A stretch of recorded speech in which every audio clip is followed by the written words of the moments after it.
शुभ विचार। समझदार वो नहीं होता जो ईंट का जवाब पत्थर से देता है, समझदार वो होता है जो फेंकी हुई ईंट से आशियाना बना लेता है।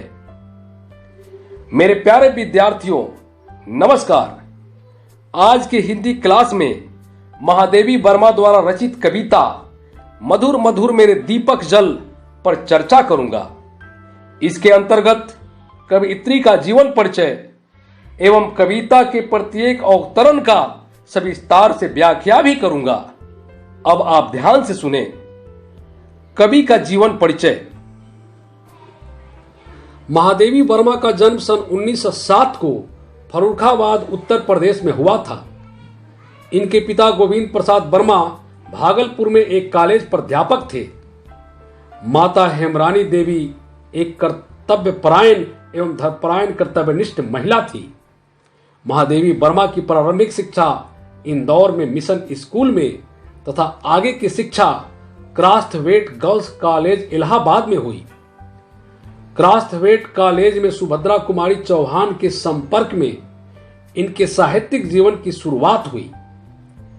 महादेवी का विवाह अल्प आयु में ही बरेली के पास नवाबगंज कस्बे के निवासी स्वरूप नारायण वर्मा के साथ हुआ, लेकिन इनको वैवाहिक जीवन के प्रति विरक्ति सी रही। आपने लंबे समय तक प्रयाग महिला विद्यापीठ में प्राचार्य के रूप में कार्य किया।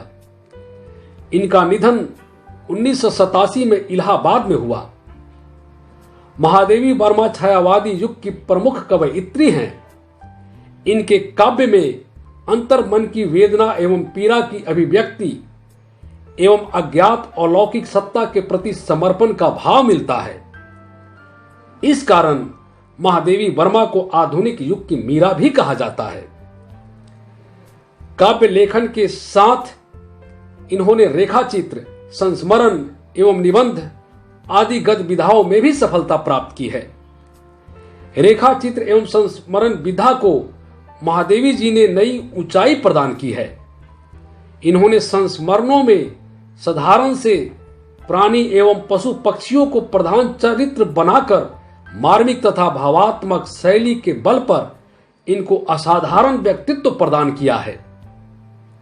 इनकी श्रृंखला की कड़ियां 1942 रचना से हिंदी साहित्य में स्त्री विमर्श की शुरुआत मानी जाती है। प्रमुख रचनाएं निहार, रश्मि, निर्जा, संध्या गीत, दीपशिखा, यामा काव्य संग्रह, अतीत के चलचित्र, स्मृति की रेखाएं, पथ के साथी, मेरा परिवार रेखाचित्र संस्मरण, श्रृंखला की कड़ियां, विवेचनात्मक गद्य, साहित्यकार की आस्था एवं अन्य निबंध। पुरस्कार। महादेवी वर्मा को शेक्सपियर पुरस्कार 1934 निर्जा के लिए, मंगला प्रसाद पारितोषिक 1943, पद्म भूषण 1956, ज्ञानपीठ पुरस्कार 1982 यामा काव्य संग्रह हेतु, पद्म विभूषण 1988 मरणोपरांत। आइए अब कविता के एक एक अवतरण का भावार्थ समझते हैं। प्रस्तुत कविता मधुर मधुर मेरे दीपक जल महादेवी वर्मा द्वारा रचित काव्य संग्रह संधिनी से लिया गया है। कवयित्री अपने मन की बात इस कविता के माध्यम से कह रही है। इस कविता में दीपक कवयित्री की वेदना, त्याग एवं परोपकार की भावनाओं के प्रतीक माना गया है। वे आस्था रूपी दीपक को जलाकर ईश्वर के मार्ग को रोशन करना चाहती हैं। वह अपने शरीर के कण कण को जलाकर अपने अंदर छाए अहंकार को समाप्त करना चाहती हैं। इसके बाद जो प्रकाश फैलेगा उसमें कवयित्री अपने प्रियतम का मार्ग जरूर देख पाएंगी। वह संसार के दूसरे व्यक्तियों के लिए भी यही कामना करती हैं और उन्हें भक्ति का सही मार्ग दिखाने के लिए उनकी सहायता करना चाहती हैं। उनके अनुसार सच्ची भक्ति के मार्ग में चलने का केवल एक ही रास्ता है, आपसी ईर्ष्या एवं द्वेष का त्याग। कवियत्री कहती हैं, मधुर मधुर मेरे दीपक जल, युग युग प्रतिदिन प्रतिक्षण प्रतिपल, प्रियतम का पथ आलोकित कर। प्रस्तुत पंक्तियों में महादेवी वर्मा ने ईश्वर के प्रति अपनी अपार श्रद्धा को व्यक्त किया है। वे कहना चाहती हैं कि हमें अपने मन में आस्था रूपी दीपक को हमेशा जलाकर रखना चाहिए। इसी मधुर दीपक की रोशनी से वह पथ आलोकित होगा जिस पर चलकर हम परमात्मा से मिल सकते हैं, उनमें समा सकते हैं। कवियत्री ईश्वर को अपना प्रियतम कहते हुए आस्था रूपी दीपक के जुगों जुगों तक हर पल जलते रहने की कामना करती हैं, ताकि उन्हें उनके प्रियतम का पथ आसानी से दिख सके। इस प्रकार वे चाहती हैं कि इस राह पर चलकर उनका मिलन प्रियतम से हो जाए। सौरव फैला विपुल धूप बन, मृदुल मोम सा घुल रे मृदु तन, दे प्रकाश का सिंधु अपरिमित, तेरे जीवन का अनुगलगल, पुलक पुलक मेरे दीपक जल। प्रस्तुत पंक्तियों में कवियत्री कहती हैं कि जिस प्रकार धूप या अगरबत्ती जलकर सारे वातावरण को सुगंधित कर देती है, ठीक उसी प्रकार हमारे द्वारा किए गए सत्कर्मों की कृति भी सारे संसार में खुशबू की तरफ फैल जाती है। जिस तरह मोम खुद गलकर अंधेरे को चीरता है और चारों तरफ प्रकाश फैलाता है, उसी तरह हमें अपने शरीर रूपी मोम को जलाकर गलाकर हमारे अंदर व्याप्त अहंकार के अंधेरे को खत्म कर देना चाहिए। इस तरह जब हम अपने अहंकार को पूरी तरह से समाप्त कर देंगे तो हमारे चारों तरफ केवल ज्ञान व आस्था का ही प्रकाश होगा। इसी कारणवश कवियत्री इन पंक्तियों में अपने आस्था रूपी दीपक को खुश होकर जलने की बात कह रही है। सारे शीतल कोमल नूतन, मांग रहे तुझसे ज्वालाकन, विश्व सलभ सिर धून कहता मैं, हाय न जल पाया तुझ में मिल, सिहर सिहर मेरे दीपक जल। प्रस्तुत पंक्तियों में कवियत्री संसार के सभी प्राणियों के बारे में बता रही हैं जो आस्था की ज्योति को सांसारिक भोग विलास में ढूंढ रहे हैं। इसी वजह से वे अभी तक प्रभु की भक्ति के मार्ग पर नहीं चल पाए हैं।